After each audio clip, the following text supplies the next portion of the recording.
Hare Krishna. Welcome to the Śrīmad-Bhāgavatam Saturday session. So we will begin. We are continuing our discussion of the pastime of Sri Sudama meeting with Sri Krishna in Dwarka. So we will get started. We will begin with Sri Maṅgalācaraṇa prayers. I'll share my screen and we can begin.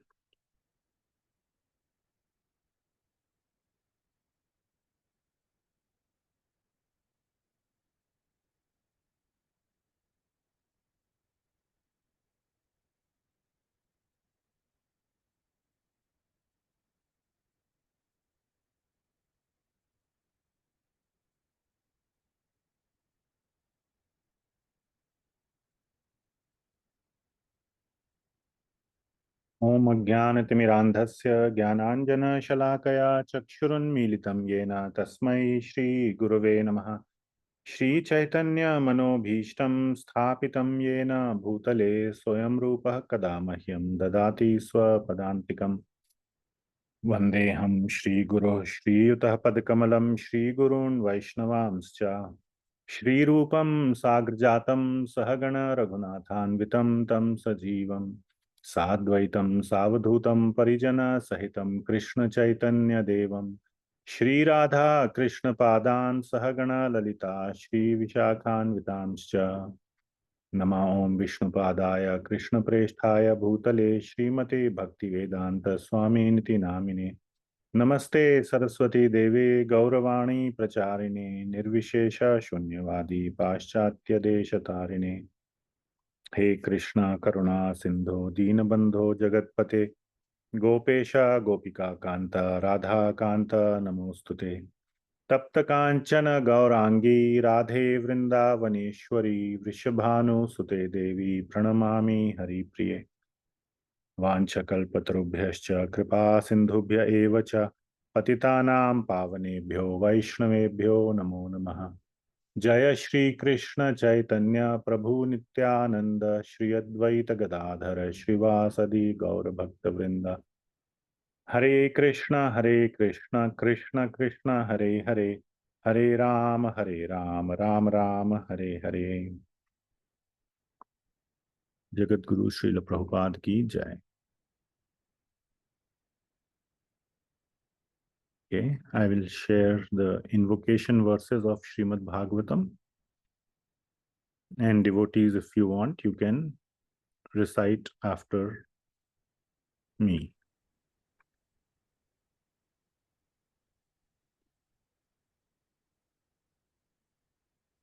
We start with our utmost gratitude and obeisances to Shri Shukadev Goswami and Parikshit Maharaj, and Shri Suta Goswami and Shaunakadi Rishi. Om Namo Bhagavate Vasudevaya. Om Namo Bhagavate Vasudevaya. Om Namo Bhagavate Vasudevaya. Om Namo Bhagavate Vasudevaya. Namo Bhagavate Vasudevaya. Om Namo Bhagavate Vasudevaya. Narayanam Namaskritya Narayanam Namaskritya Narang Chaiva Narottamam Naram Chaiva Narottamam Devim Saraswatim Vyasam Devim Saraswatim Vyasam Tato Jayamudiraet Tato Jayamudirayet Nashtaprayeshva Bhadreshu Nashtaprayeshva Bhadreshu Nityan Bhagavata Sevaya Nityam Bhagavat Sevaya Bhagavatyuttamah Shloke Bhagavati Uttama Shloke Bhaktir Bhavati Naishtiki Bhaktir Bhavati Nashtiki Krishnaya Vasudevaya Krishnaya Vasudevaya Devaki Nandanaya Cha Devaki Nandanaya Cha Nandagopakumaraya Nanda Gopakumaraya Govindaya Namo Namaha. Govindaya Namo Namaha. Hare Krishna. Krishna.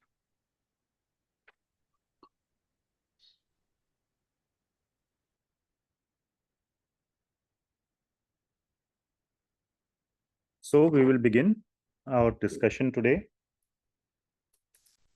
from verse number 35, and we will try to finish or complete the chapter. So we are in the section of Sri Sudāmā Brahmaṇa, where Sri Krishna and Sri Sudāmā are now holding hands with each other and speaking with each other very, very affectionately, remembering their old times. So that is what is happening. And Sri Krishna is speaking some very important verses, or he spoke some very important verses in the last few verses that we covered. And these are filled with the instructions about the importance or significance of Guru in one's life. So we had discussed that service to the Guru is very, very important. So Sri Krishna asks Arjuna, let me share this screen, then we can.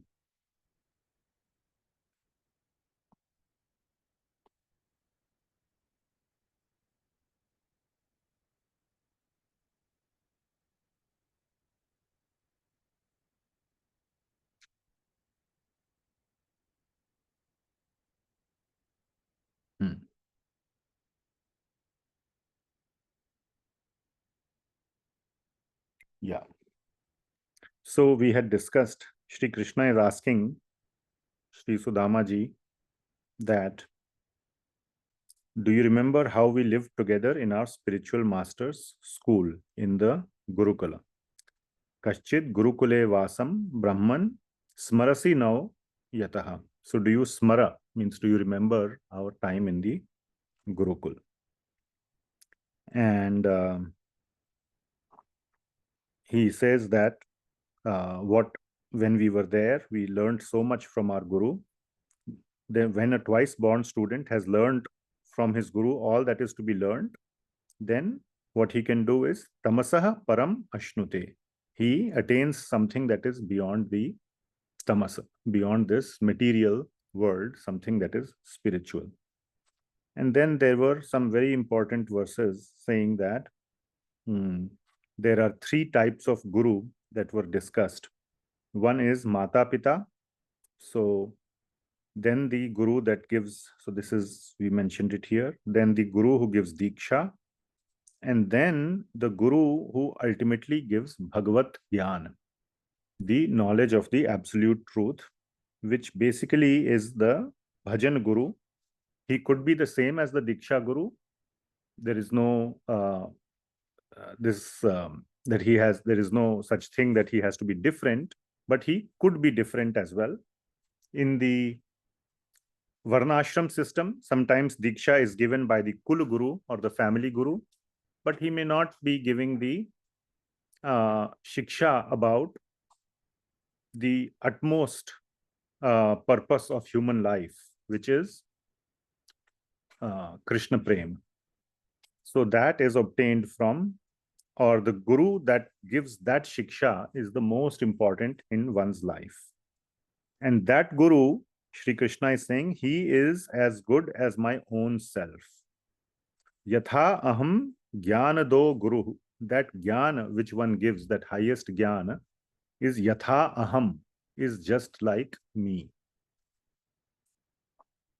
So that was one more important verse that we discussed. I'm just doing a quick recap. And then Sri Krishna says, also in addition to this, I am the Chaitya Guru. So these are the three Gurus that appear externally in the Sakshat form. Sakshat means physically present in front of our eyes. But then Sri Krishna says that ultimately I am the Guru that is in the heart as well, that provides the knowledge to go find out or to seek one of these or these Gurus externally. So that is another thing. And finally, this verse number 34 was very important. It mentioned about Guru Shushrūshaya Yatha, which means service to the Guru. So this verse was to do with the service to Guru. And we stopped here. So he says, Bhagavan Sri Krishna says, I am not satisfied by any of these things. What things? I am not satisfied by ritual worship, Brahminical initiation, penances, self-discipline. None of these things satisfy me as much as I am satisfied by service rendered to one's spiritual master. So that is Guru Shushrūshaya Yatha. And we had discussed 5 components of Shushrūshaya: desirous hearing, attentive hearing. So first with a desire, with a zeal to gain the knowledge. When you are sitting in the class or when you're hearing from the Guru, then with a desire, what am I going to learn today? Then attentive hearing, searching for your answers in the words of the Guru very attentively. Then obedient means doing what the Guru asks without questioning. That first you tell me, convince me that this is useful to you, then I might do, or then I will do. Sometimes the Guru asks for something and doesn't use it. That's okay. But obedience does not mean that first I have to be convinced about what I am being asked to do. That is not the case. And then attending to the Guru's needs, whatever the Guru asks, attending to that, doing that. And sometimes just waiting for instructions is also needed. So these are the 5 components and about Shushrūshaya. So we had stopped here, and let us now continue from verse number 35 and 36. So 35 and 36. So what happens here is that now a specific incident or an example of Guru-seva, very specific and severe, or we can say intense, an intense example of Guru-seva is going to be described by Sri Krishna. So Sudāmā ji and Sri Krishna had both gone through this, and so Sri Krishna is recalling this with Sudāmā ji.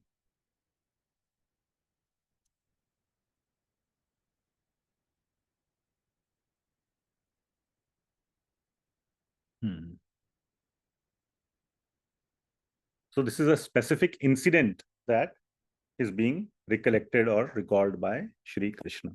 So the incident was, as we had discussed in the summary session, that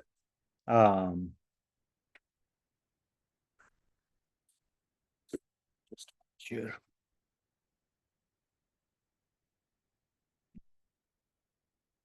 So the specific incident was that the Guru Patni, or the wife of Sandipani Muni, had sent Sri Krishna and Sudāmā ji to the forest to collect firewood. So in one of the devotees, it may be an utpreksha or a, coming from the heart, that originally only Sri Sudāmā ji was supposed to go. So it was like to be decided who should go to collect firewood. So whoever would get the lowest marks in that day's test. So every day there used to be a quiz. So whoever got the lowest marks would be asked to go. So what was happening, Hare Krishna, what was happening was that that day Sudāmā ji was not very well prepared. So he, got stuck and he couldn't recite the verses that Sandipani Muni wanted him to recite. After that was the last turn of Sri Krishna. And Sri Krishna is the origin of the Vedas. We will see this towards the end. So, but still when his turn came and he was like calculating, Sri Krishna is very calculative, who is getting how many marks and everything. So he figured that today, Sudama ji is going to be in trouble. And of course, he knew also, since he is Antaryami, that today is going to be a tough day because a big storm is going to come. In any case, when his turn came, he could not recite anything. So he thought that way, he will. So Sandipani Muni was very surprised that you cannot recite, you are famous for playing tricks. So I will only send Sudama ji. So Krishna said, no, I failed, what did I do? I genuinely cannot remember. And it seems that all throughout the Gurukul stay, like he stayed there, typically students stay for 12 years. But he completed all his study in 64 days. There are 64 kalas.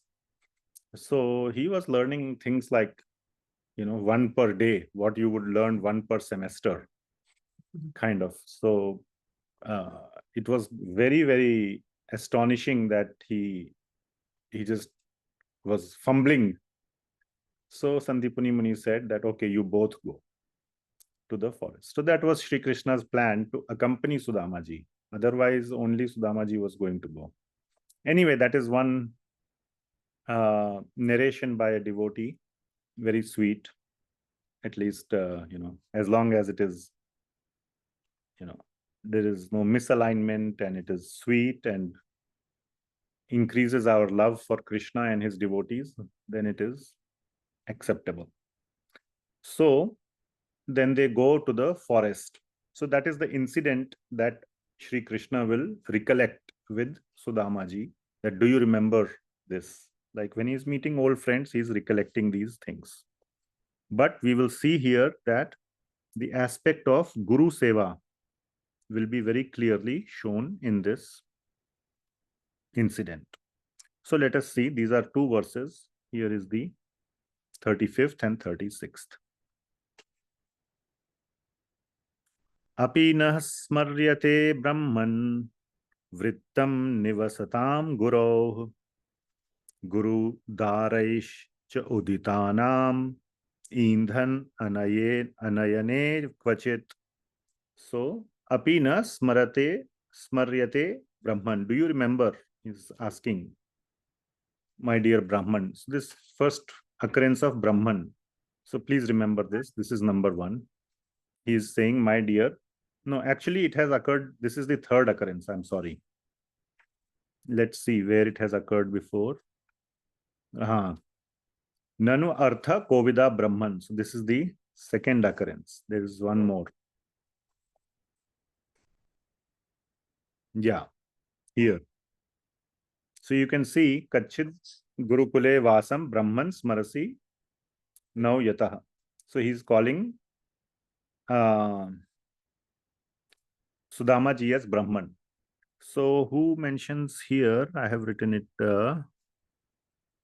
Shri Jiva Goswami mentions that he's calling him in Brahman because that was, it seems, his nickname in the Gurukul.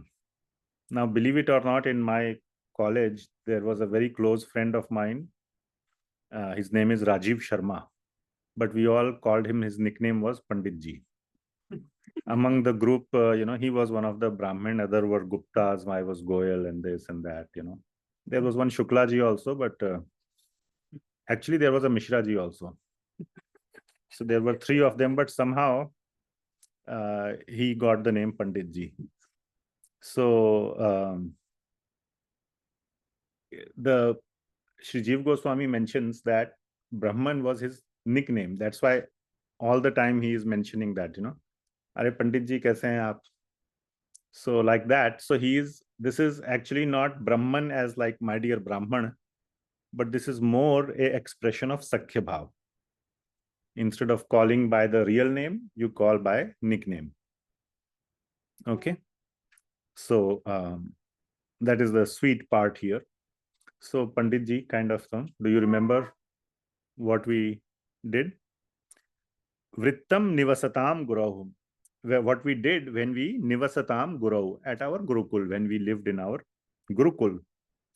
And the wife of the Guru, Guru Dara cha Uditanam, she asked us, both of us, to Indhan anayane kvachit, to get Indhan, means fuel.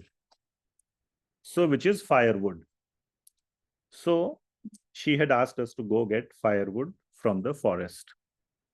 So, a couple of things to note here, obviously, is that the Guru is very, very kind, and the wife of the Guru is even more kind. Sometimes the Guru has to be strict on the students, otherwise they will not learn. But she has to run the kitchen and all that to feed the students. So it was broad daylight when she had sent. It was not at that she sent in the night. Why would she send in danger? So it was daytime with lot of daylight left. So keep that in mind. Then what happened? Pravishtanam Maharanyam Apartau Sumahadvija Vatavarsham Abhut Tivram Nishthura Stanayit Navaha. So Pravishtam Maharanyam. What is Aranya? Means forest. So Pravishtam, then after getting this instruction, so this Gurukul was in a, not in a city or village, it was a little bit removed, closer to the forest. And then from there, they went into the Maharanya, deep into the forest. And then what happened? That, my dear Dvija, Su Mahad Apartau. So, Apartau means unseasonal. Su Mahad Vata Varsham Abhut Tivram. A very intense. Okay, Vata means wind. So very stormy. And Varsha, rain. Abhut Tivram, very intense stormy rain started coming. Nishthur means like very harsh. And Stanayit Navaha means with thunders. So everything was there.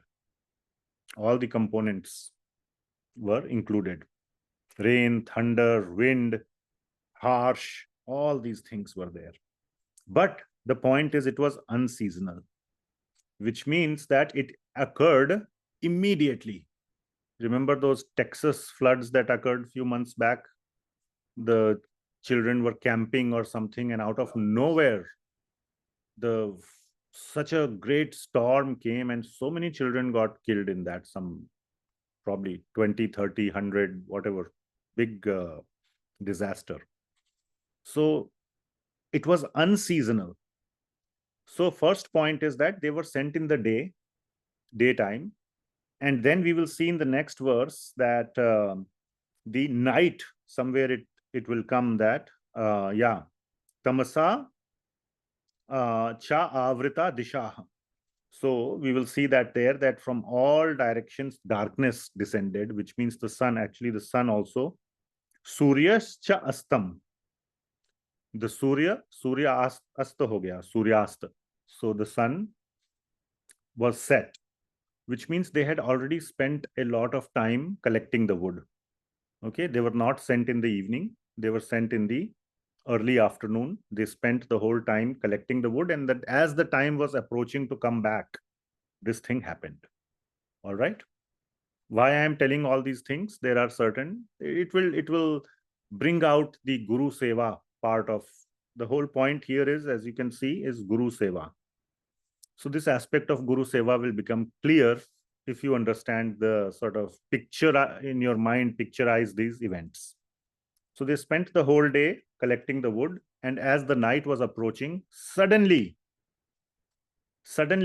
this storm just came out of nowhere, unseasonal. Okay. All right. So we'll read the translation. Let us see.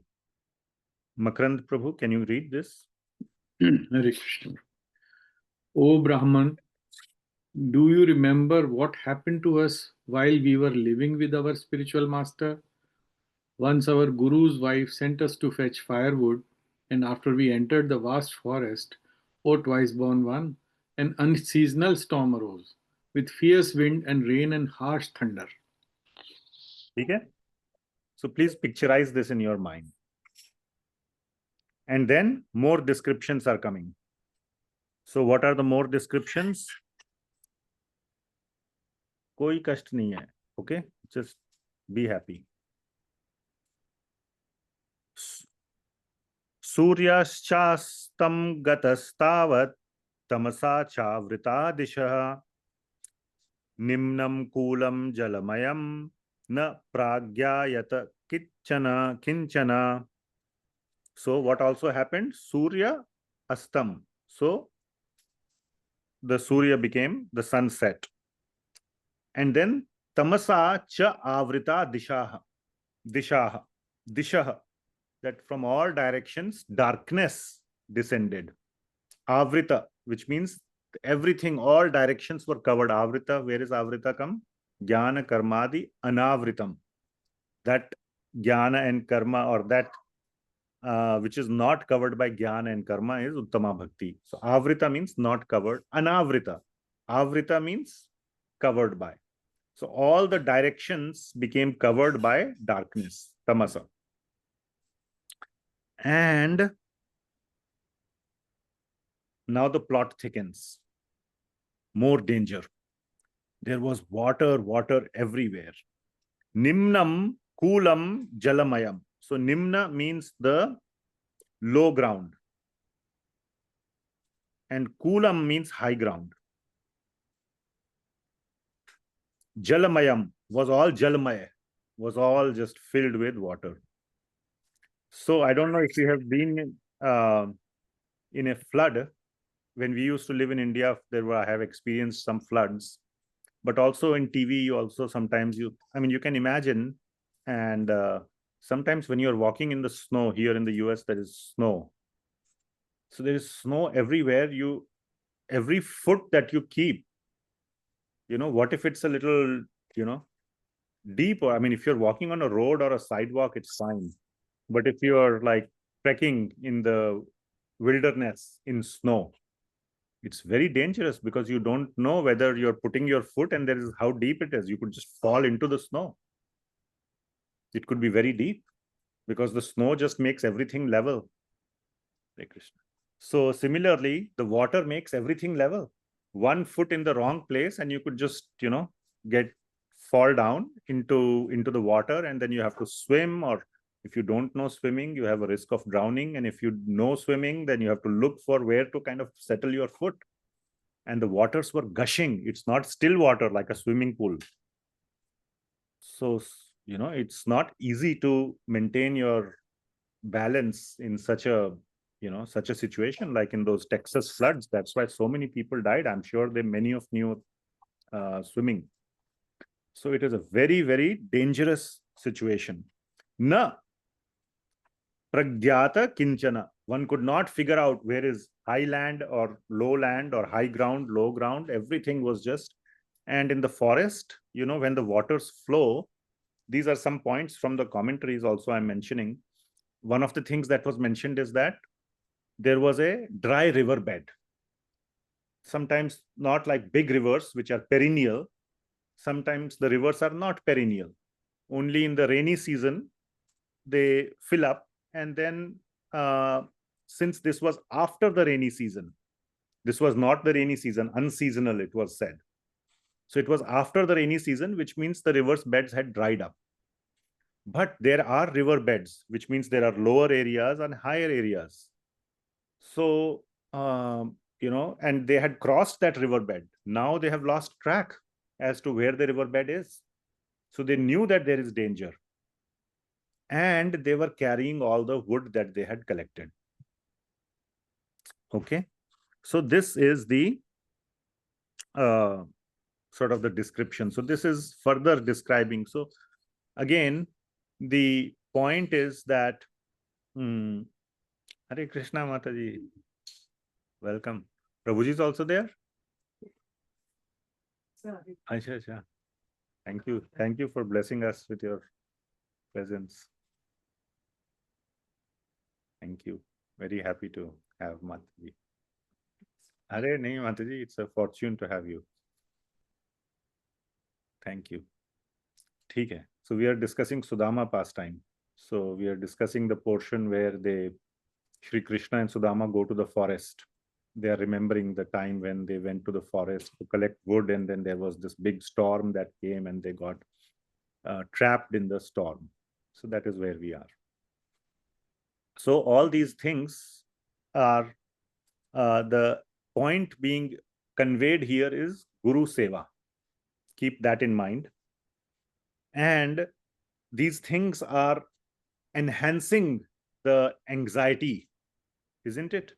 Oh my God, it's enhancing the climax. What will happen? What will happen? So also it is enhancing the intensity of the Guru-seva, that how much one goes through to serve the Guru.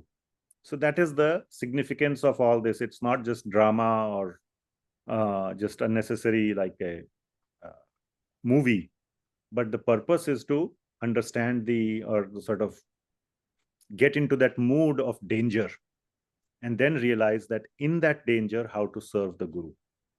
Okay. Okay, so let us read the translation. Let's see. Sapan Prabhu, can you read this, please? Hare Krishna. Then as the sun set, the forest was covered by darkness in every direction, and with all the flooding, we could not distinguish highland from low. Thank you very much. Okay. So now, all these verses, now we have 38th verse, and this is sort of the kind of the climax verse. And one of the things, though I have not observed it everywhere, so this, as you can see, these are all Anushtup Chanda. Anushtup or Anushtup, both are said. These are 8 syllables per line. This is in Upendra Vajra, and this is 11 syllables per line. And many times, not all the time, at least I could not, I probably have to read more carefully. Change of meter means change of like the, not mood, like in a movie, you know, when there is some, you know, ding, ding, ding, ding, ding, ding, some suspense happens, then the music, background music also changes, isn't it? And so similarly, the meter change is signifying sort of the intensity of the situation. So here there is now, things have reached a climax. So the meter has also changed. In Bhagavad Gita also, there is the Karpanya dosho pahata subhavaha. So that is like a very intense situation when Arjuna finally breaks down. Till now, he's like going on with his like complaints or crying and complaining, oh, I don't want to fight, and this and that and that. And finally, Krishna is not even saying anything. Finally, he breaks down and the meter changes. So like that, but this I have not seen at every place, but maybe that's just me who has missed seeing sort of the subtle, sometimes change of the emotion. But here it is very, it's very straightforward, or it's very clear. Oh yeah, okay. So how will we recite this? Indra Upendra Vajra. Vayam bhrisham tatra mahanilambuber nihanyamaya muhurambu samplave disho vidantotha parasparam vane grihita hasta paribabhribhimaturah.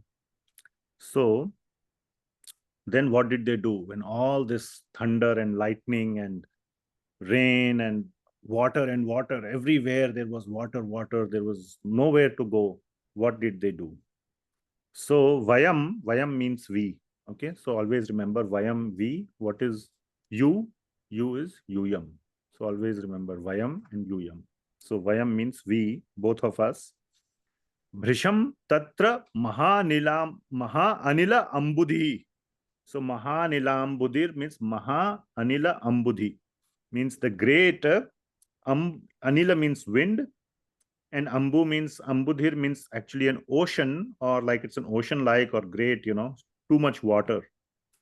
Great, or like excessive amount of wind and water.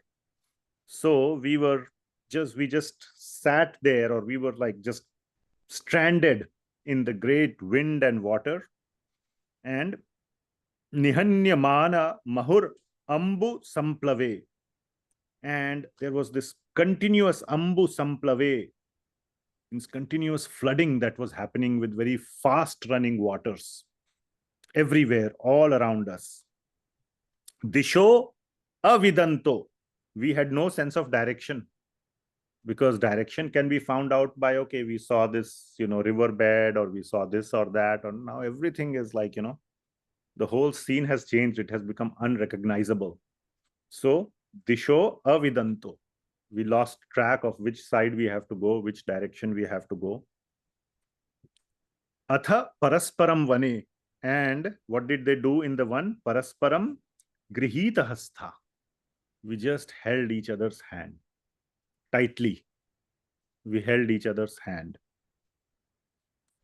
And paribabhrimaturaha. Paribabhrima aturaha. Atur means in a distressed situation. We just kept walking, or kept wandering to find some safe place to park themselves, some shelter. Now, what is not written here, and it is mentioned by, where did I write? Yes, Sri Vishwanath Chakravarti Thakur mentions a very sweet point, even though it is not in the Bhagavatam, that why was there this extra struggle? Of course, in the flood, obviously there is struggle. Now, what is the aspect of Guru-seva? Anybody can guess? It's a guess question. It's not obvious. What is the intense Guru-seva occurring here? Like Guru had sent them to collect firewood. Now they got trapped in the rain. Now they are struggling in the rain or in the storm. So what is the Guru-seva? Okay, they are not complaining about the difficulties. Anything else? The wood may get wet. Sorry. Huh? Wood may get wet. Wood may get wet. Yeah, and yeah, Padyavali Mataji and Prabhu mentioned that they could have easily just let go of the wood. But the seva aspect was, we have been sent here to collect the wood, and we will not go back without the wood. The feeling that, oh, they will understand. There was such a big storm, it's good enough that we were able to save our life. Who cares about the wood in this, which is the bigger thing, wood or our lives? They will understand. Chalo, you came back safely. We don't care about the wood. But they wanted to carry the wood. So they didn't let go of the wood. And that gave a lot of extra struggle to them. And that is the aspect of Guru-seva. That whatever may be the situation, you don't neglect the instruction. You have full faith in the words of the Guru, that if the Guru has given this instruction, it is said that when the Guru gives the instruction, he also gives the strength to carry out the instruction within the instruction. The instruction carries the strength to carry it out. So if you have that faith, then why would you not carry it out? because you know that the strength to carry it out is there in it. You just have to, maybe you are not seeing it. So they wanted to carry out the instruction provided by, given by the Guru, and they did not give up the wood. So that is the beauty of this, of the Guru-seva that they did. Another point is that they held each other's hand, grihita hasta parasparam. And remember when this pastime began, Sri Krishna held Arjuna's hand. I think I mentioned it, Sudāmaji's hand. So that's how this, he held the hand. We can go back a few verses and I can show you that he held his hand and then started asking him these questions. First, he worshipped him. We covered that couple of classes back. And then he held the hand and started asking him, how have you been all these years? Did you get married? Do you have a family? Are you happy? And all those things, but holding the hand. So between these two friends, holding the hand meant a lot. And this is the incident that made holding the hand very, very significant. And these extreme circumstances increase the bonding. So that is another point. The extreme circumstances that are endured together. This is a very important point, that are endured together increase the bonding. So even between devotees, whenever we have to do some sewa, it's always good to do it with other devotees. And even if the sewa is very, very tough, the more tough the sewa is, the more the bonding between the devotees increases. When you go through, that is why, the soldiers in the war, when they fought together, they become very good friends later on. So the more you go through these enduring experiences together, it increases the bonding. And that is very natural. I don't think there's much need for convincing about this. So that was the other thing that increased this friendship between Sri Krishna and Sudāmaji.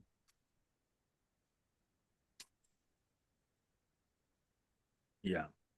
So another point here to understand is that now in Vraja lila, if this were to happen, and it happened so many times. When did it happen? Flooding, Govardhan lila. Just now we discussed few days back, Govardhan puja we had. So there, nobody knew that Krishna is Bhagwan. So somehow or the other, they got saved. Jaan bachi to lakhon paaye. Somehow this boy, did some magic, or we held the hill, or whatever. Chalo, we are saved. So that was the bhava of the Vrajvasis. But in this case, Sudāmaji is very well aware that Krishna is Bhagwan. There is no doubt in his mind. And he knows that Bhagwan can just in 1 second, stop the rain, or just do whatever he wants, just, make them go into some safe location, or make him go into a safe location. Why is Bhagwan also acting scared? All these things. So why is Bhagwan doing that? So here we also see, and this will be revealed in the last verse, that Sudāmaji is very well aware that he is Bhagwan, but he is going along with the lila. He knows that Bhagwan is doing this for two reasons. One is to set an example, how to serve the Guru. And the second is that he feels that he must have done some really pious work in the previous lives, that he is getting the association of Bhagwan. And Bhagwan is association, not just like, okay, I will just pick you up and save you, like how he did for Gajendra. In Gajendra's case, as soon as Bhagwan came, cut the head of the crocodile and everything was over in one instant. It would have been more sweet if he also came, jumped into the water and trying to fight along with Gajendra, and they both team up, and sometimes, Gajendra is helping Bhagwan and sometimes Bhagwan is helping Gajendra. And after 1000 years more of fighting, then they emerge victorious. So that would have been more, given more pleasure to the devotees. But there it's a contrast where everything was done in 1 second. So Sudama ji understands that I must have done something really wonderful while Bhagwan is going to spend the whole night with me, holding my hand. So in his heart, there was absolutely no fear. Externally, there may be, but internally, his mood was that I'm going to spend this wonderful time with Bhagwan Sri Krishna. This is a unique situation. And Bhagwan is not going to pull any, Aishwarya magic immediately, like, swallow the forest fire or something like that, or swallow the whole flood. He's not going to do that. He is going to give me the full experience of being with Bhagwan in this very, what did we say, in this very extreme circumstance. And it's my fortune that my bonding with Bhagwan will deepen today. So that is how we have to take, if there is any extreme circumstances that we face, we should use that to increase our smarana of Bhagwan. And we should have, again, I'm just saying that we should have that conviction that Bhagwan is always with us, and use that experience to strengthen our relationship with Bhagwan, rather than question our relationship with Bhagwan. So, well, in Sudama's case, he was right there with him. So that was the internal mood of Sudama ji. And this will get revealed in the last 2 verses. We will see that. Okay. So, yeah, translation. Okay. Somebody else from the Zoom could read. Sorry. Prabhuji, I can try. Yes, please, Sundar Madhav Prabhu. Consistently besided by the powerful wind and the rain, we lost our way amidst the flooding waters. We simply held each other's hand and in great distress wandered aimlessly about the forest. Thank you, Prabhuji. Okay. Now, just as a... Prabhuji, it was a constantly. Yeah, no problem. Okay. Now, I just want to mention, for sake of completeness, that some acaryas mention that it was not just 2 of them. Balaram ji also accompanied, was also in the party. So it was 3 of them. So I just want to say, but most of the narrations depict only Krishna and Sudama. Okay. Okay, so we are back to Anushtup, verse number 39. So now things calm down and sunrise. Udite Ravau. Ravi is sun. So Udita. So now morning happens. That means whole night.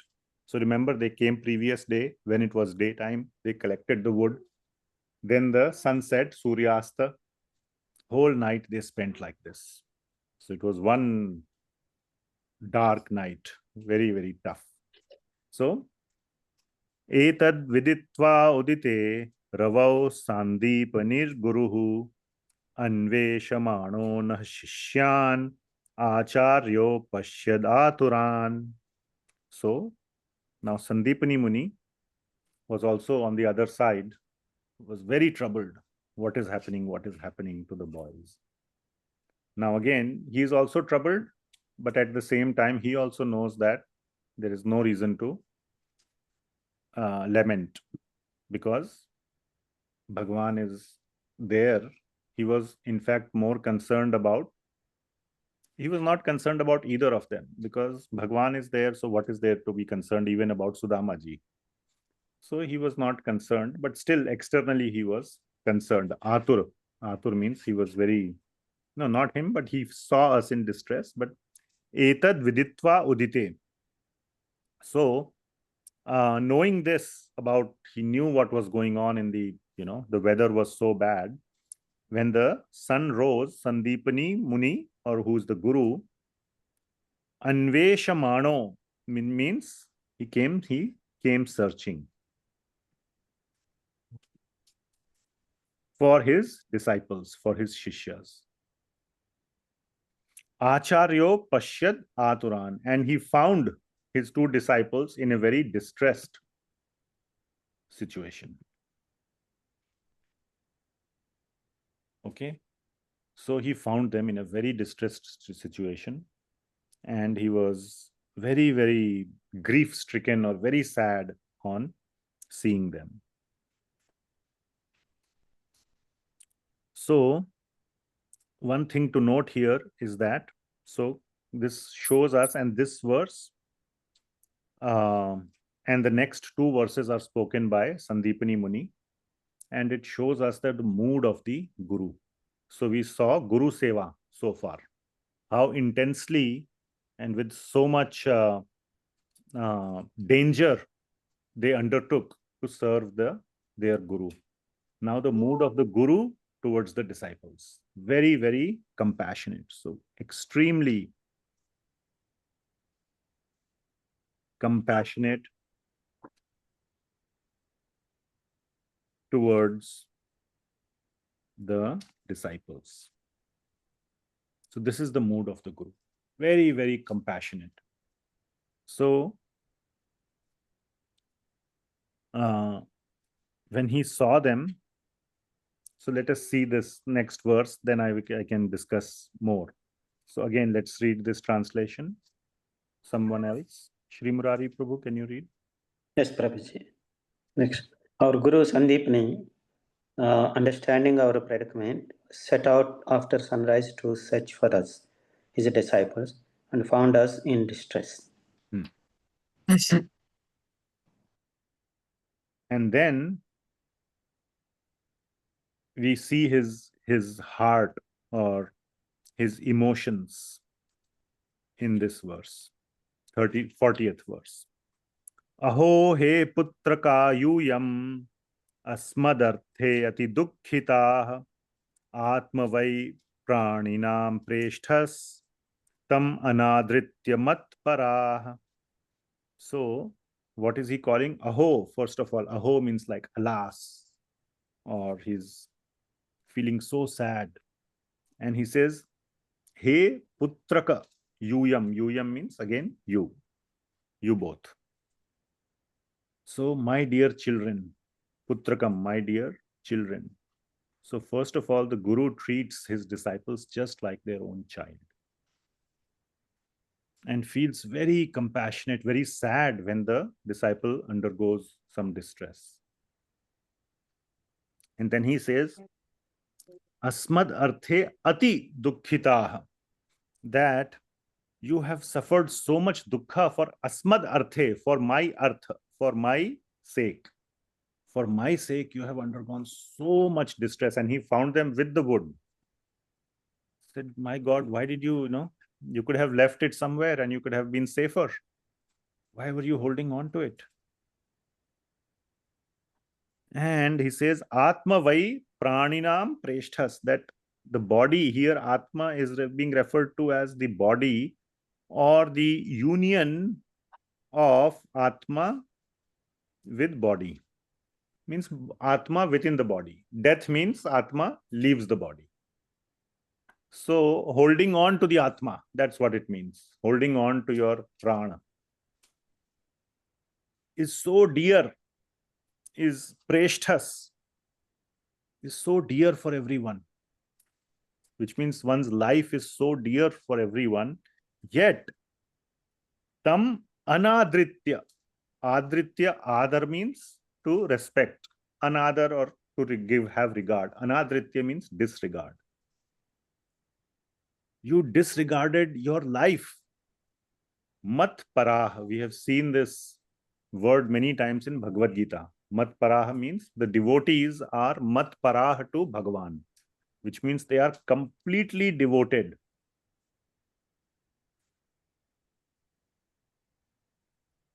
And in there, Sri Krishna is speaking Bhagavad Gita and he says Mat Paraha, means you are completely devoted to me, as Sri Krishna means Bhagavan. Here Sandipani Muni is saying Mat Paraha, means my God, your devotion to me is so strong that you disregarded your life for my mad artham or asmad artham, for my sake.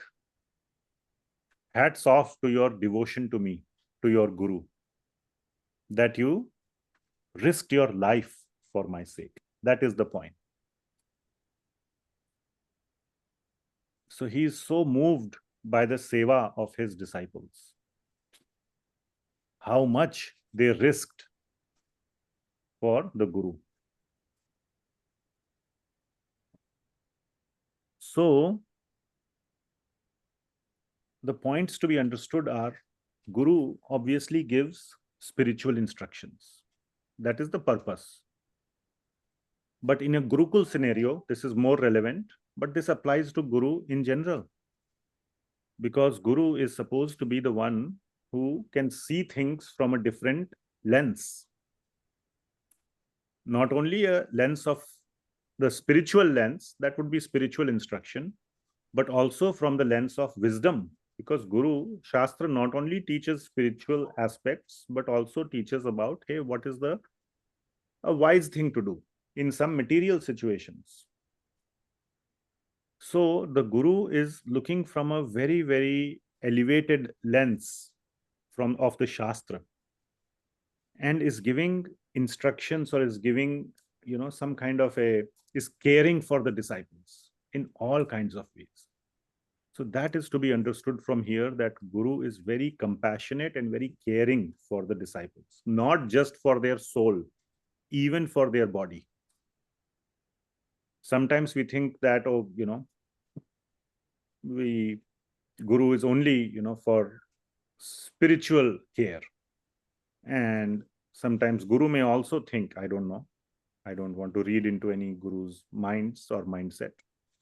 But sometimes they may think that, okay, my job is only to give spiritual instruction. Material things are all material, and there is always ups and downs in material life. It's not my job to give material solutions.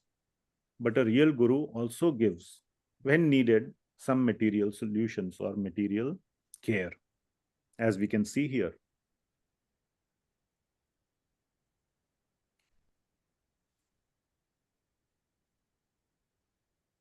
Yeah. And in this verse, we see what all the disciple is willing to do for the Guru. And here we see that the disciple is willing to risk their lives for the Guru, for carrying out Guru's instruction. So, yeah.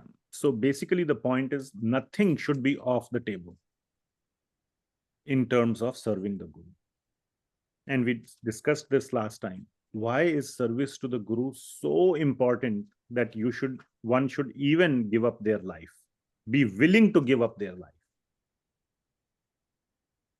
Why is the position of Guru so important?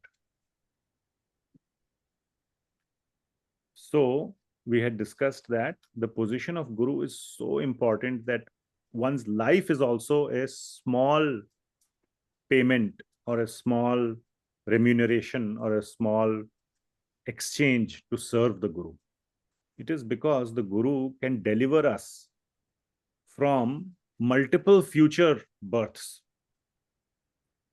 If the Guru does not deliver us, now of course it doesn't mean Guru will handhold and spoon feed.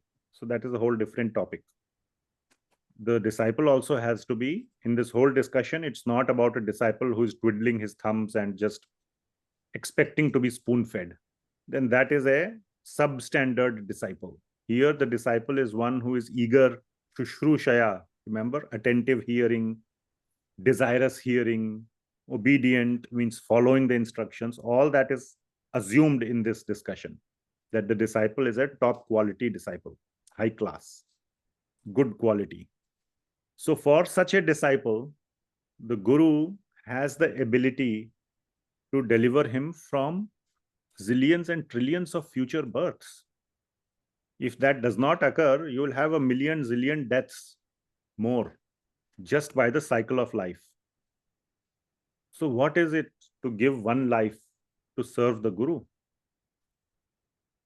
Then you will be freed from so many future cycles of death. So it is not a bargain. It's not even a even bargain. The Guru is giving way more than what the disciple can give, even by giving his life. Okay. So this is the service to Guru. So we will read the translation. Somebody else can read on the Zoom. Who else is there? Shall I read, Prabhuji? Yeah, sure. Sandipani said, my children, you have suffered so much for my sake. The body is most dear to every living creature, but you are so dedicated to me that you completely disregarded your own comfort. Thank you. Thank you. So the next verse, Sri Sandipani Muni continues. Sandipani Muni continues to say, what is the duty of the disciple? So, duty of a disciple. Etad eva hi sat shishyai kartavyam guru nishkritam yadvai vishuddha bhavena sarvarthatmarpanam gurau. So, etad eva hi sad shishyai. So, who is a sad shishyai? Sad shishya. Sat shishya means a pure disciple. So again, the whole discussion is of a top class disciple, not of a disciple who is low quality or who is like not for obedient, not following the instructions, expecting to be spoon fed. And even if the Guru spoon feeds, sometimes you don't even take it. So all kinds of disciples may be there, but here it is very clear that we are talking about Sat Shishyaihi. So this is the duty, kartavya of a Sat Shishyaihi, of a pure disciple, to Guru Nishkritam. Nishkritam means to repay the debt. So what is the debt? That he has delivered you from all future lives. And that debt cannot be repaid. Basically, it cannot be repaid. Even with your one life. But it is said that the duty of the shishya is to repay the debt of the Guru. And how that debt has to be repaid. If at all you have any intent of repaying the debt, these two lines say how to repay. And how includes the bhava or the attitude of the disciple. Vishuddha bhavena, which means with a pure heart. Pure heart means no hidden agenda, no transaction, no expectation of any result. And second point is no grudge. If there is no expectations, there might be a grudge. I'm not going to get anything. Why am I doing all this? That's a grudge. Why should I serve the Guru? I don't get anything from the Guru. He just comes, takes, and leaves. Or keep serving, saying one day I'm going to cash it all out. He's going to give a recommendation letter for my job somewhere. Or whatever. He's going to recommend me in the GBC to become some leader or this or that. Whatever may be the expectation, all these material expectations. Again, the expectations are material level. The expectation is spiritual is fine. that you serve the Guru. But again, even spiritual expectations are not there. Just the service to the Guru. The only expectation should be to please the Guru. That is the only expectation. So no grudge, no expectations, no hidden agenda. That is Vishuddha Bhavena. And how one should serve? Sarva, so this is 4 words. Sarva, Artha, Atma, Arpanam. So 2 things, Artha and Atma. All Artha, everything that you have, including your own self, all your wealth, plus your own self, Arpanam, to the Guru. Just everything is on the table. Nothing is off the table. Like that, with that mood and with a very Vishuddha Bhav, one should serve the Guru. So this is the meaning of service to Guru. So Sandipani Muni is saying that, and he is saying that you have done that. You did not care for your own body, your own life, and you served me so nicely.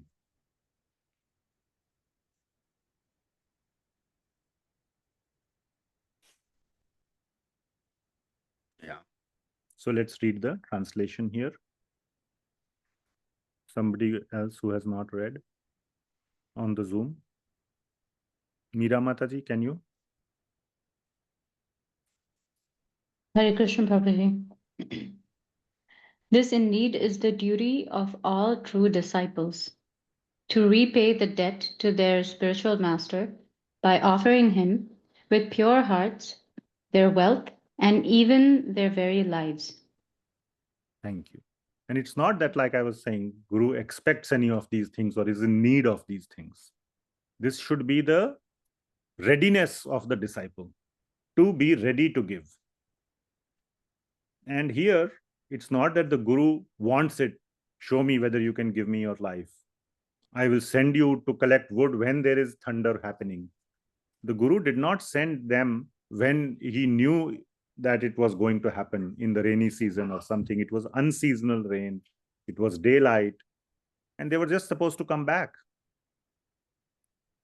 So it's very clear that the Guru did not put them in danger purposely to test them or even to, make them give something big.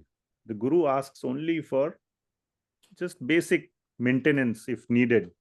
One should give bhiksha as a bhiksha one asks, or as a dakshina one should give.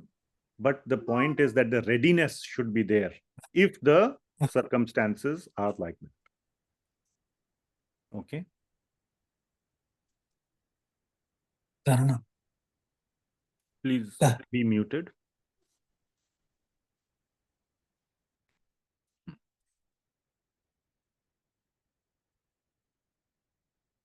So next, 42. Now we will see the benediction of Guru.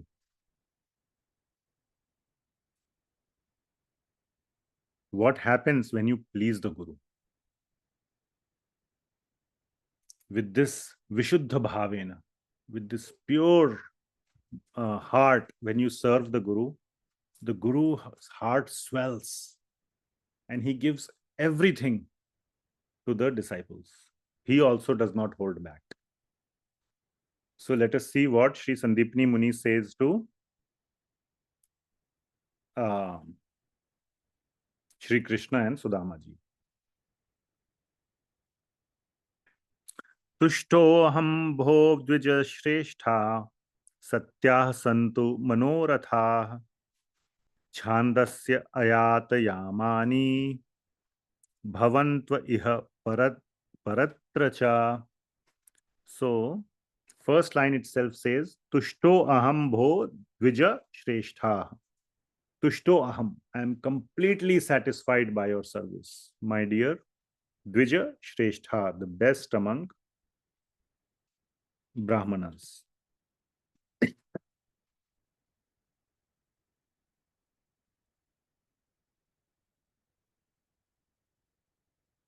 So he's saying that I am completely satisfied by Dvija Shresthaha. So Shresthaha, so couple of things here, is a plural. So this is one of the words which indicates that it could be three of them. Plural in Sanskrit is three. Unlike in English, singular and plural, in Sanskrit you have one, two, and many. That is one point. Another point is, okay, Sudama ji is Brahman, Dvija. But why is he calling Krishna as Brahman? Krishna is not Brahman. Krishna is Kshatriya by now. He is known now to be son of Vasudev ji. This is after killing Kamsa. So Krishna is now his, so to say, real identity. So to say, real identity is Vraj Krishna only.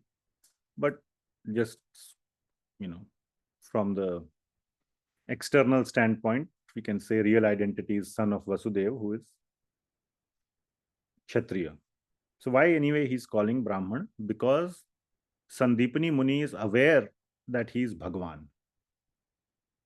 So it doesn't matter in which kula he takes, as lila he takes birth. So he's saying because he's beyond Brahman. Bhagwan is beyond all these gunas. In Bhagavad Gita he says, I am beyond the gunas.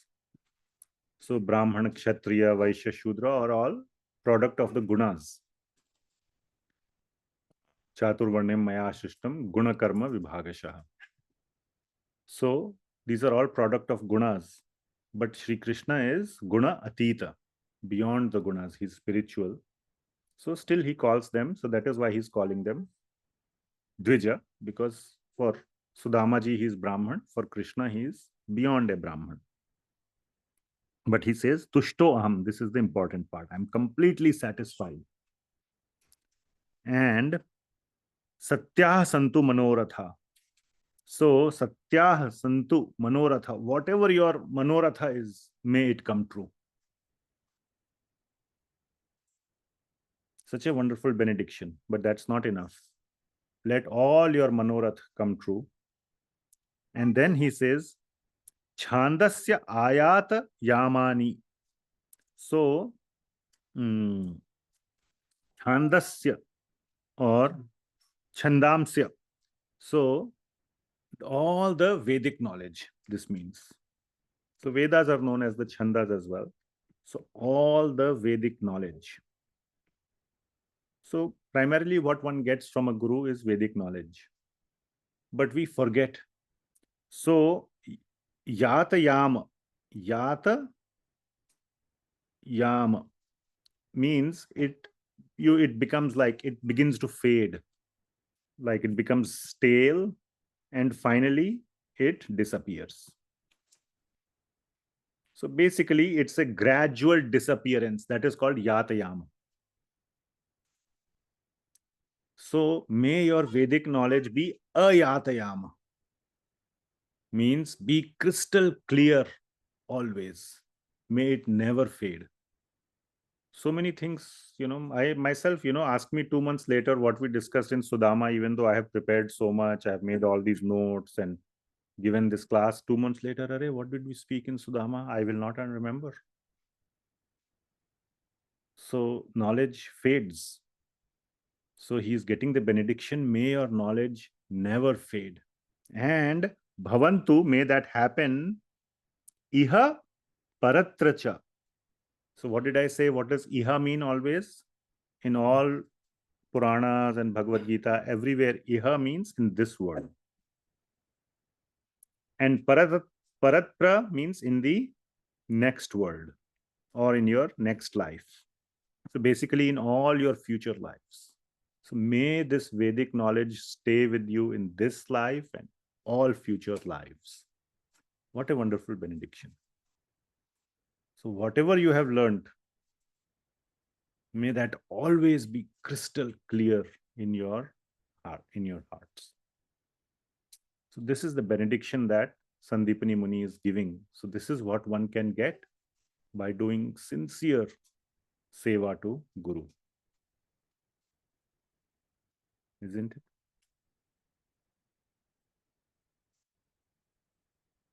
Yeah. So this is the benediction of Guru, or the benefit that one gets. Now, of course, the Guru also delivers. So once you go to the spiritual world, then obviously there is no question of not remembering the Vedic knowledge. Okay, next translation. Somebody else can read, perhaps. Can I? Yes, please, Karuva Prabhu. Hare Krishna. You boys are first-class Brahmanas, and I am satisfied with you. May all your desires be fulfilled, and may the Vedic mantras you have learned never lose their meaning for you in this world or the next. Very nice. Thank you.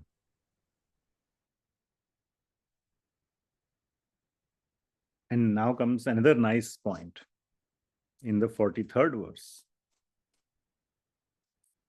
Itham vidhanya anekani vasatam guru veshmani guror anugrahenaiva puman purnah prashantaye. So this is Sri Krishna is saying this.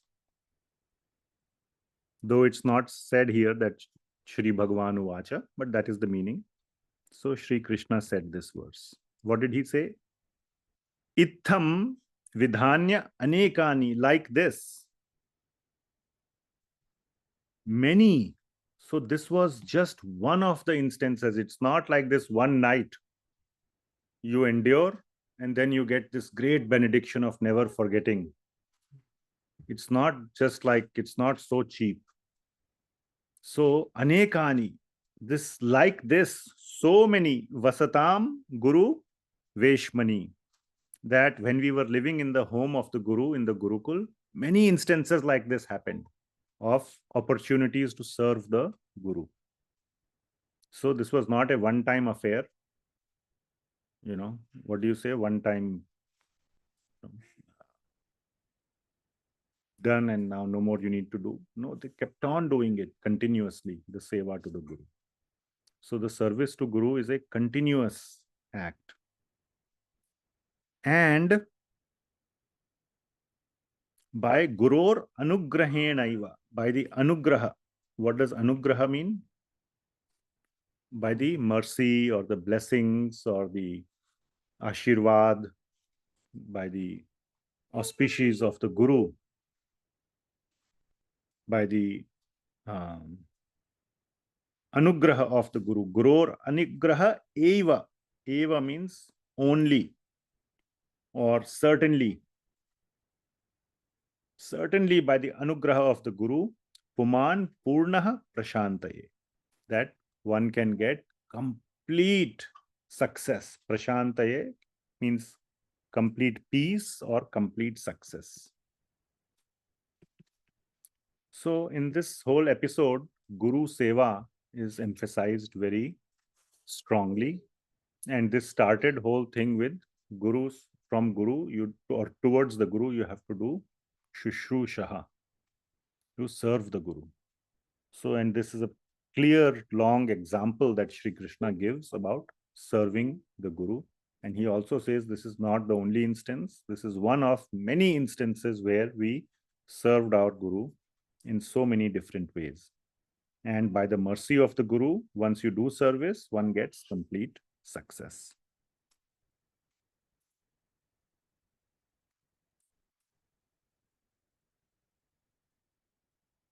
And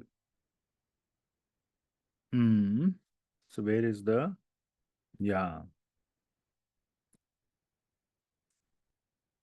so there'll be a small twist in the next verse.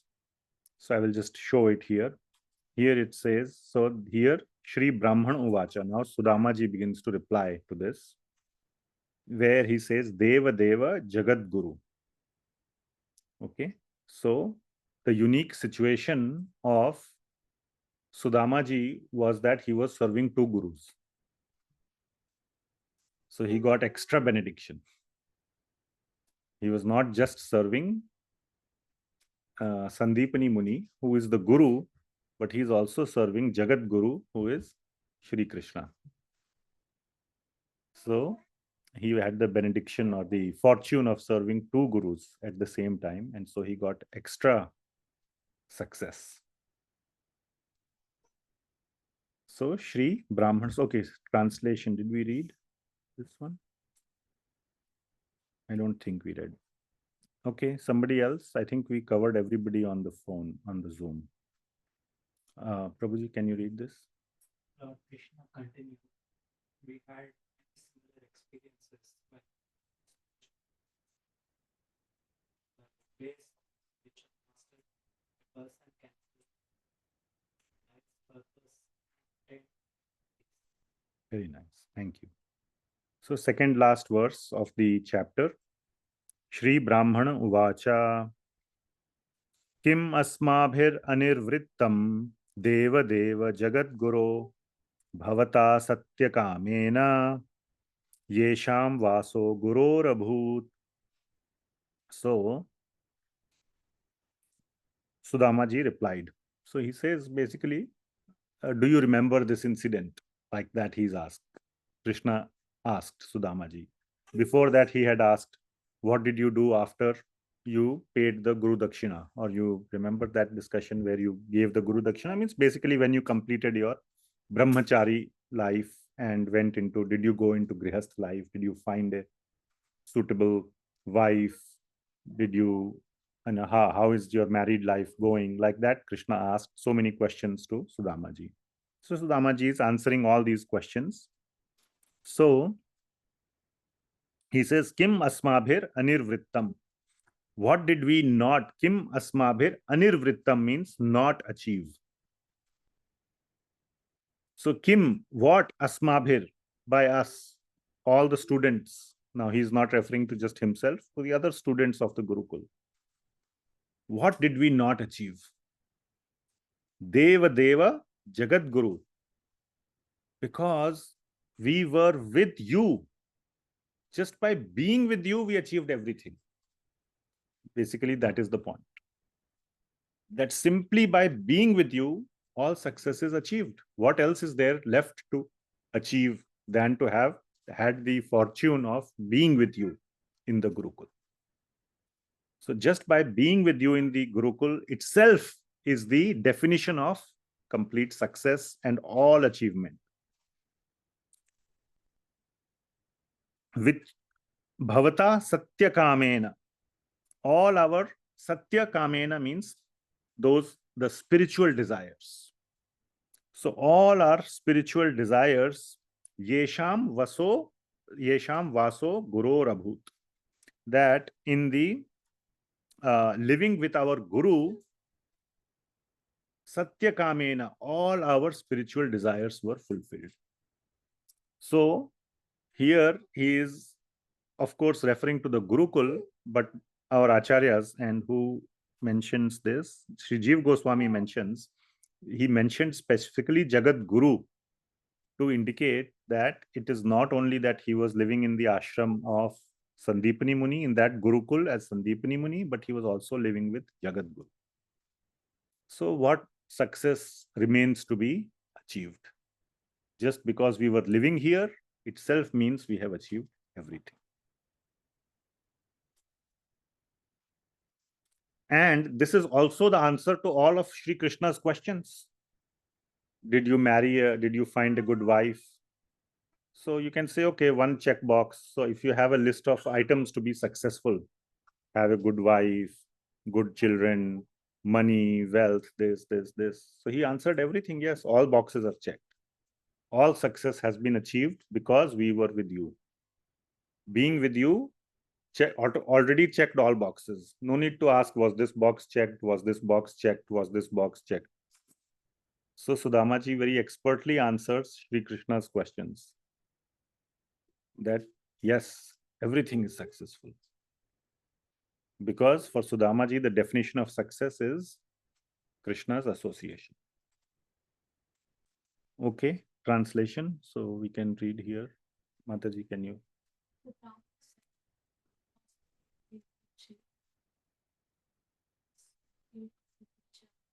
Since I was able to personally live with you, whose every desire is fulfilled at the home of our spiritual master, Thank you. Okay, last verse. So Sudama ji's reply continues. And here we can see the Aishwarya Jnana of Sudama ji. That he is fully aware that Sri Krishna is Bhagavan. So it was aware from the, from the previous verse also, it was clear that simply by being with you, all success is achieved. But here he says, Yasya chando mayam brahma deha avapanam vibho. So he is calling Sri Krishna as Vibho.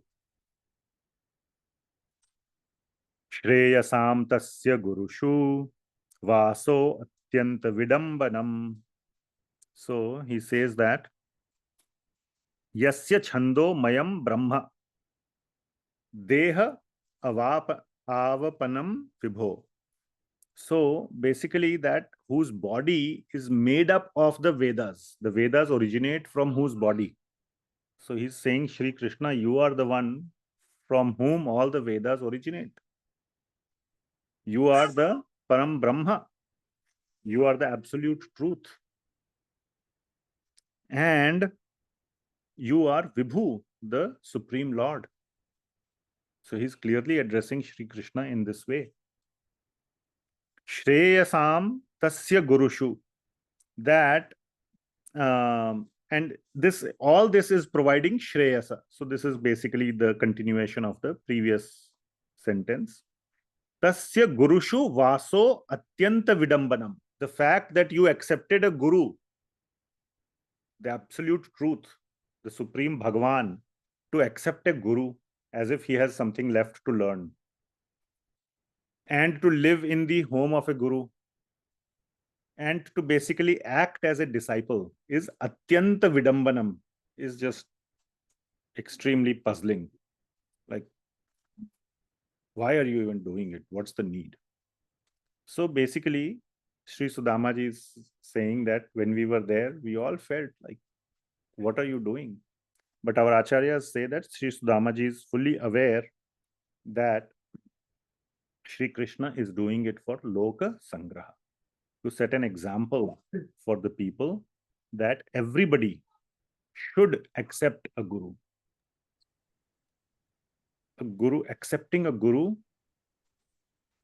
is mandatory for one's spiritual life. I prepared some slides, but time is getting, I thought I'll cover this soon, or I thought I'll cover this whole thing in 45-50 minutes, but it never takes less time. So I prepared some slides on Guru Tattva topic. Maybe we can do it next time. But today is such an auspicious day for talking about all this, because today is the disappearance day of Tirobhav Tithi of Srila Prabhupada. So very, very opportune day to talk about this whole topic of Guru, that it is essential to accept Guru in one's life. And Sri Krishna is demonstrating that practically, even though he is the source of all knowledge. He does not need any guru. He is the original guru. Acharyam mam vijaniyam. Very famous verse. Let me project. Maybe we can read this slide, this translation, and then we can go a little bit into that. But so Mataji, anybody can read? Bhakti-Ras Mataji, kindly please read. That would be the best. Almighty Lord, his body comprises the absolute truth in the form of the Vedas and is thus the source of all auspicious goals of life. That you took up residence at the school of a spiritual master is simply one of your pastimes in which you play the role of a human being. So Sudama ji is clearly declared. Now this kind of sentence, impossible to find in Vraj Lila. Nobody will say like this. Okay. But here clearly Sudama ji is saying, I know you are Bhagavan, but you are doing this for even now in 10th, in the Vraj Lila, they may say it, that is lip service.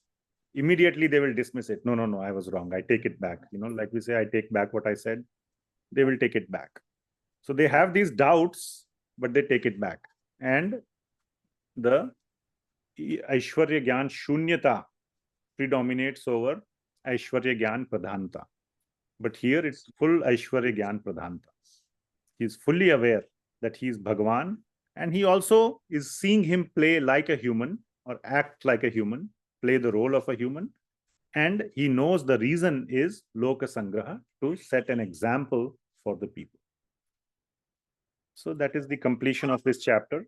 Even though the pastime now, very nice things are going to come in the next chapter. Chapter 81 is the next chapter.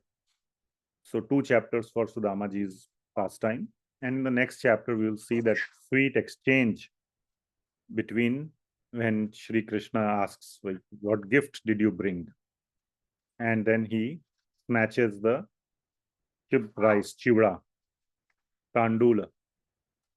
So that whole thing. And then Sudama ji's feeling, he was so happy. And the best thing he felt was, thank God or whatever, thank Krishna or whatever, that he did not give me anything. That was the thing he was most afraid of. Somehow he will misinterpret my arrival as, like indirectly I have come to ask for something. So I didn't ask. I was clear I will not ask, but he also didn't give. Even though he's Bhagavan, he obviously knows my situation, but he didn't give. So he was so happy in returning, and the whole journey is nicely described, how he was just, like a happy, completely satisfied person, just remembering the whole stay and it is said that he stayed for 7 days with Sri Krishna. So, and then when he goes back, then finally he sees this whole opulence in his village, and then how his mood is completely unchanged. Even with all that wealth and opulence, it doesn't affect him at all. And how beautifully he continues his bhakti without getting affected by all this change of fortune. So all these topics are covered in 81st chapter. So this is the end of 80th chapter. So just small points. I mean, we don't have time, but I will just mention this one verse. From here I have to stop.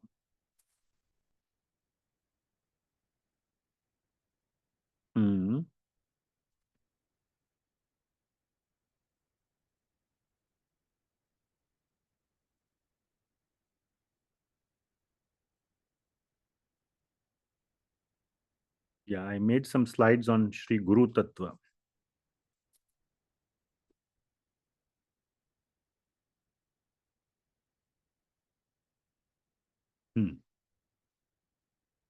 So, yeah, this is a very, very important verse. We'll just focus on this one verse, and next time we'll go over many verses. I have some about like 15 verses on various topics about Guru. And so, who is Guru? What should be the view of the disciple towards Guru? Like here it is said, the view of the disciple should be to give everything to Guru. Nothing is off the table. That should be the mood, not that the Guru wants, but he should be ready. And what is the result that one gets out of offering everything? That also we saw from Sudama ji pastime, how the Guru was completely satisfied, and such a wonderful benediction he gave, that may you never forget the knowledge in this world or the next. So all these points, and who is a Guru, and many points we will try to cover. As much as we can cover in 1.5 hours, we will cover next time. So this is a very important fundamental verse from Śrīmad-Bhāgavatam. Acharyam mam vijaniyan nanva manyeta karhichit nava manyeta karhichit namarta buddhya suyeta sarvadeva mayo guruhu. So very important verse, and each line has such important points about Guru, and Guru is Acharya, or Acharya is Guru, So first of all, Acharyam Mam Vijaniyam, that one should consider Acharya to be no divine. One should know Vijaniyam, to know that Acharya is non-different from me, Mam. This is Sri Krishna speaking to Uddhavji. This is from Uddhav Gita. So Krishna is saying Mam means Krishna. So no difference between Acharya and me, Krishna is saying. Na amanyeta karihichit. So man, to respect, right? Amanyeta, na amanyeta, never disrespect. So one should always give full respect to the Guru. And the third line is considered to be the most important. Or for many of us, we may think Guru is just an ordinary person. So, na martya, he is not like a mortal human being. I mean, okay, you may see Guru also dying. Srila Prabhupada passed away on today's date. So, na martya, but he passed away. He was not like Sri Krishna, like he lifted, went up into the sky. We didn't see Srila Prabhupada. He passed away. So many acharyas pass away, even great acharyas, Rupa Goswami, Sanatan Goswami, they all have their Tirobhav Tithis. They have their Samadhis. So they all passed away or departed or disappeared. But one should not consider them to be mortal. Sometimes acharyas make mistakes also. So it's, oh, he's made a mistake, he's mortal, he's just like us. So one should never consider acharya to be like that. And asuyeta.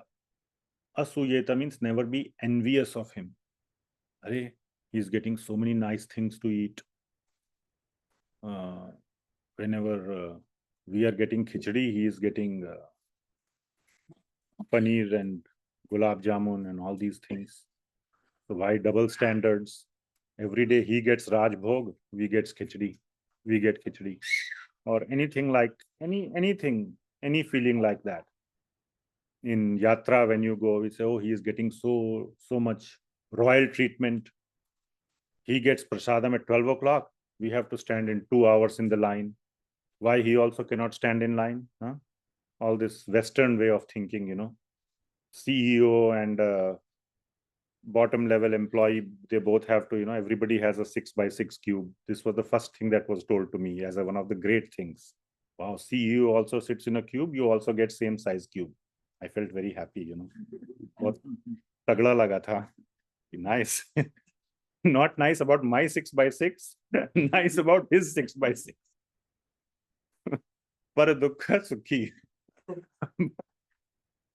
So all these are ideas which we try to put in our Vedic system also. So there is a hierarchy, we have to, realize that, Guru, if there is yatra or something, he will arrive in a AC car and we arrive in a non-AC bus. So all these points may come in one's mind. So one should never be envious. I'm just giving these points. There can be many other such things about Guru.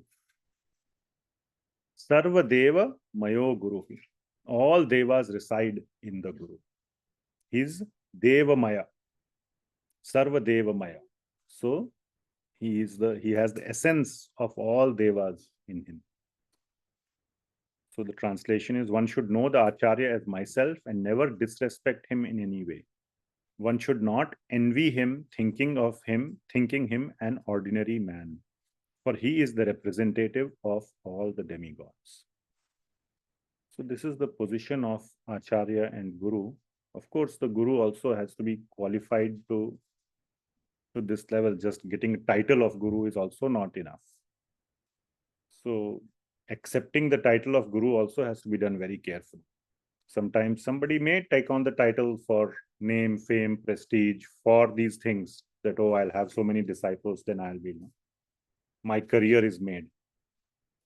Now I will get a lot of, all my facilities will be provided for. That would not be the right mindset, but it's not our job to judge the Guru. Our job is to find the right Guru. So therefore it is said that it's the duty of the disciple to use his intelligence to find the right Guru. There is no substitute for using your own intelligence to really find the right Guru. If you are not doing that, it is on you. But Guru is essential. Let me just show one more verse. This is from Sri Candogya Upanisad. Acharyavan Purusho Veda. Acharyavan. जैसे कहते हैं ना धनवान, बुद्धिमान. So who is dhanwan? One who has dhan. Who is buddhiman? One who has buddhi. Acharyavan, one who has acharya. Means one who has accepted a guru or taken shelter of a guru. Purusho Veda. That such a person is Veda, means he can get the knowledge of the Vedas. So it is essential. It's not an option. Now, one thing I will show also on that angle.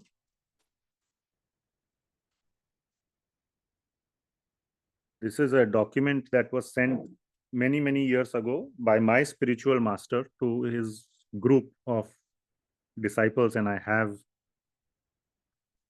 it here. Where is it? Yeah, I'll show you a small section from this document.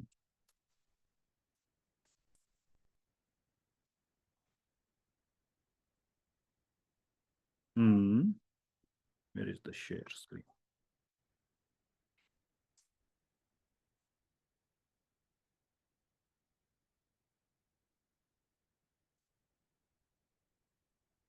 So this is about, I think the title is Selection of a Guru. So this document was circulated. ISKCON Law. So there is something called ISKCON Law Book. Okay. So they have formulated all the senior disciples of Srila Prabhupada, and probably Prabhupada at his time contributed to this as well.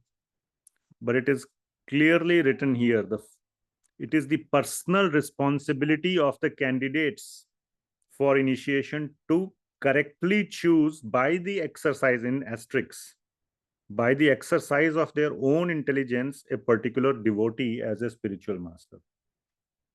Then it goes on to say that yes, the GBC or whatever, ISKCON as a body ensures some standards and all, that whoever is being given the title of Guru meets some standards. But such approval, and you can read it here, such approval is not automatically to be taken as a statement about the degree of God realization of the approved Guru. And it is not intended to replace the intelligent discrimination of the candidate. You're not supposed to take your buddhi and put it on the shelf. Okay.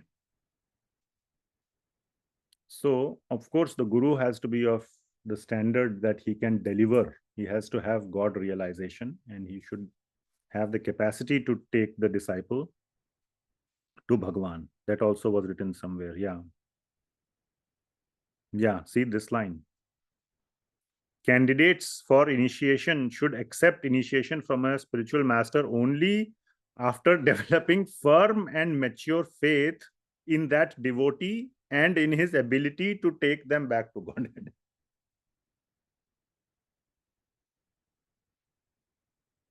So all this is there, and this is written in ISKCON law.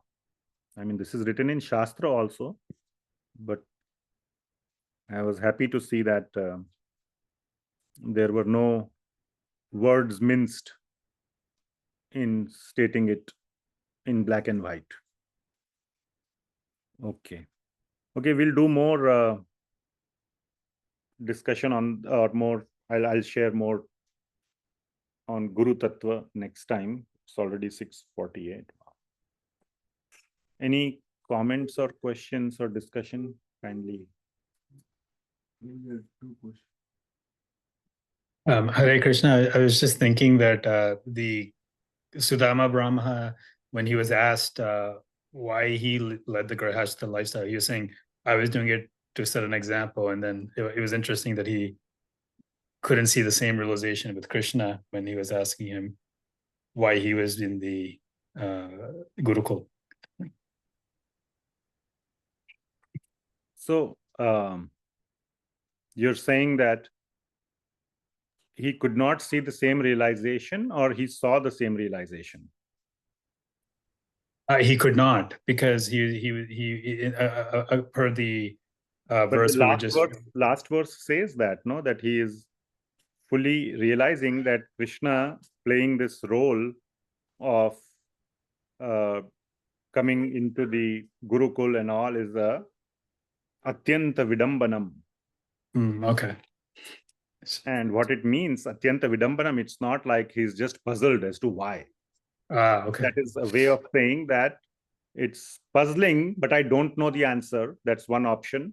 It's like it's extremely puzzling, and I know the answer, that why you are doing this is to set an example for others. So that's what that understanding is what is applicable. Not that he is left confused and it's unresolved for him as to why Krishna is accepting a spiritual master whereas he is the original spiritual master himself. I see. Okay. I hope I answered your question, or yes. Okay. Yes, Prabhuji. Prabhuji, for the word Brahman, the literal meaning could be reciter of Vedas, and Krishna is the source of it. So for it to call him Brahmana is not a question. That question shouldn't even arise. But calling him Dvija, why is he called twice born? That doesn't add up. Yeah. So, yeah, Krishna, that's a good point. So Krishna, so the question is, why is Sandipani Muni calling him as Dvija? So Krishna had the Upanayana, and so that's I wouldn't attach too much significance to it. You had two questions, you said? Yes, the second one, Prabhu, this Rag Bhakti and Aishwarya Bhakti.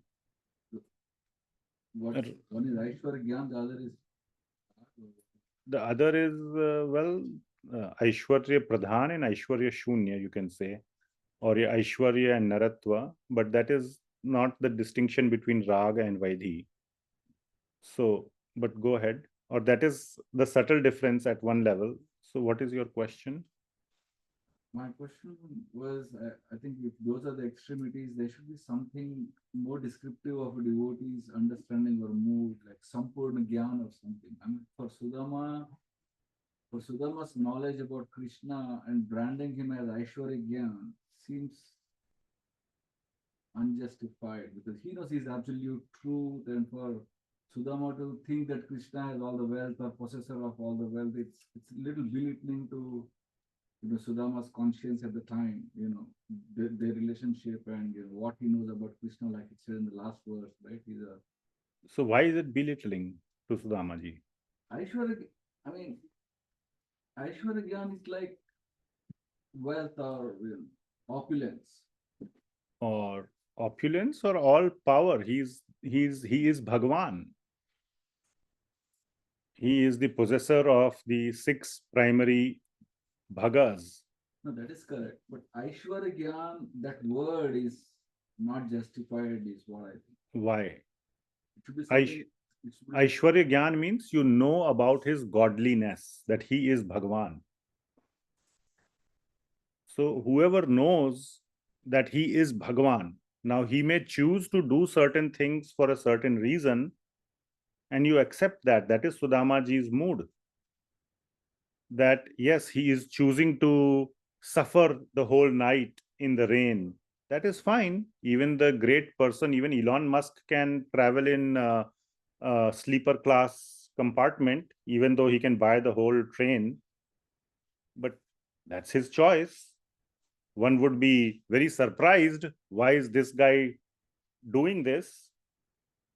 But one is fully aware that yes, he's the richest man on earth, Elon Musk. and yet he may be, driving his own car instead of having a chauffeur. You will wonder, there will be vidambana, but there's nothing wrong in it, and that doesn't make him any less, or that doesn't make the person who is looking at him wrong. I'm not following. Just like Prahlad Maharaj, how much he fought with, not he, but Narsingadev, he fought for a long time with Hiranyakashipu. Similarly, Hiranyaksh, they had a 1,000, Hiranyaksh and Varahadev, 1,000-year battle, isn't it? So one can say why he needed 1,000 years to defeat Hiranyaksh. Was Hiranyaksh so powerful that he needed to, Bhagwan had to play all the moves and, somehow finally manage to hit 6 on the last ball and win the match? That is not the case. But still, all the devatas who were looking at the Hiranyaksh and Varahadev's fighting, they were fully aware that Bhagwan is Bhagwan. They had 100% Aishwarya Gyan of Bhagwan.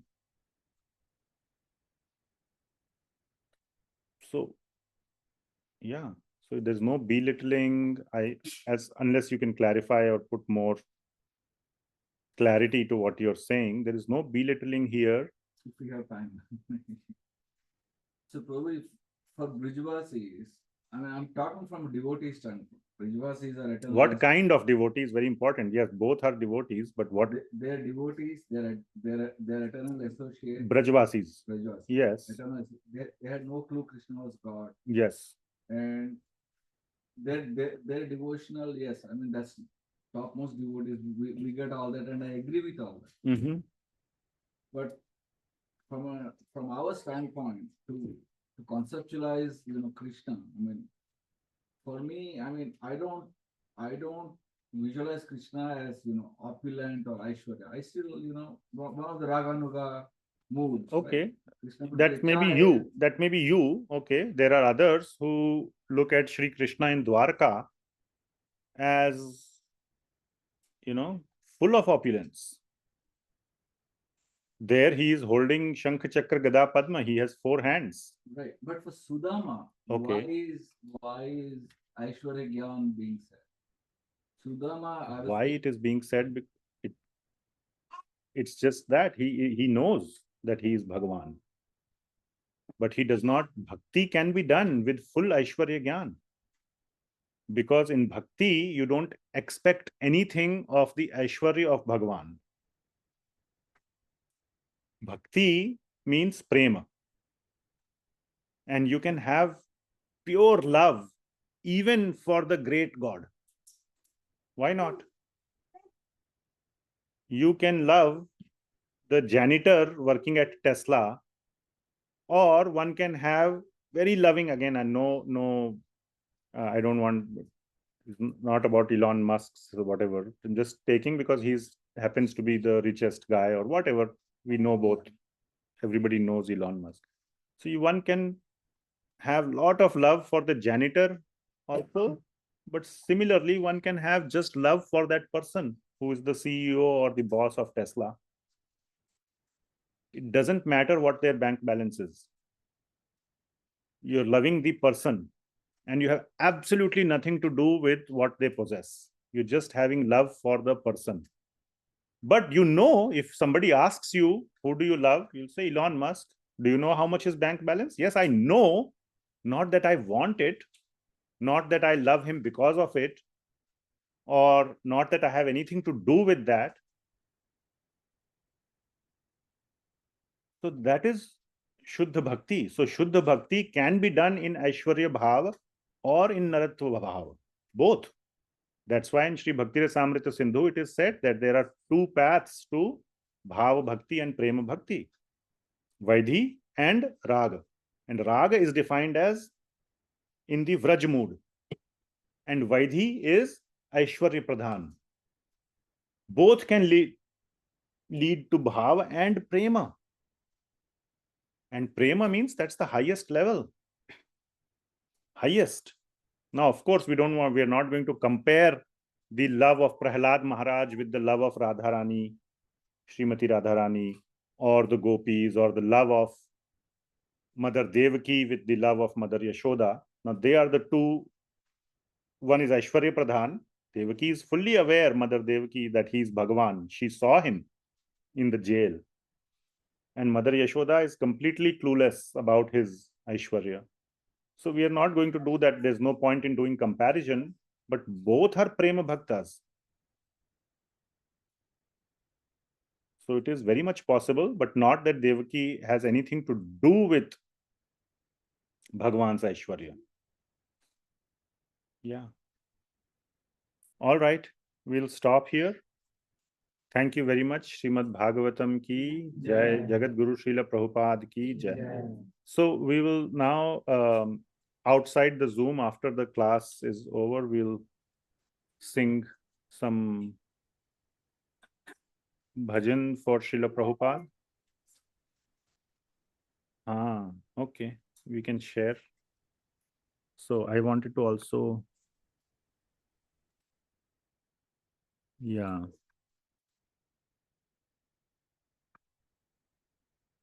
So basically, again, I can't, let me see if I can find it.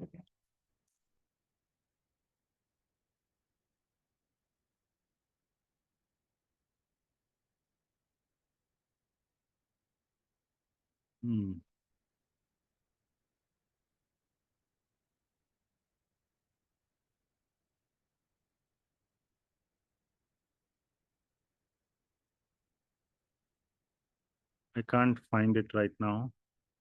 So basically, we are going to start a new class on Friday evenings on Sri Bhakti Rasamrit Sindhu, detailed study of Sri Bhakti Rasamrit Sindhu.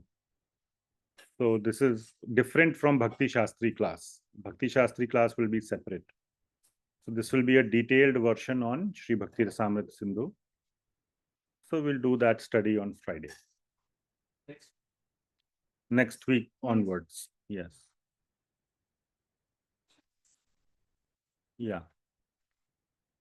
Okay. So that was the, anything else? Okay. Thank you very much for joining. We can end the Zoom call here. Hare Krishna. Hare Krishna. Hare Krishna. Hare Krishna. Hare Krishna.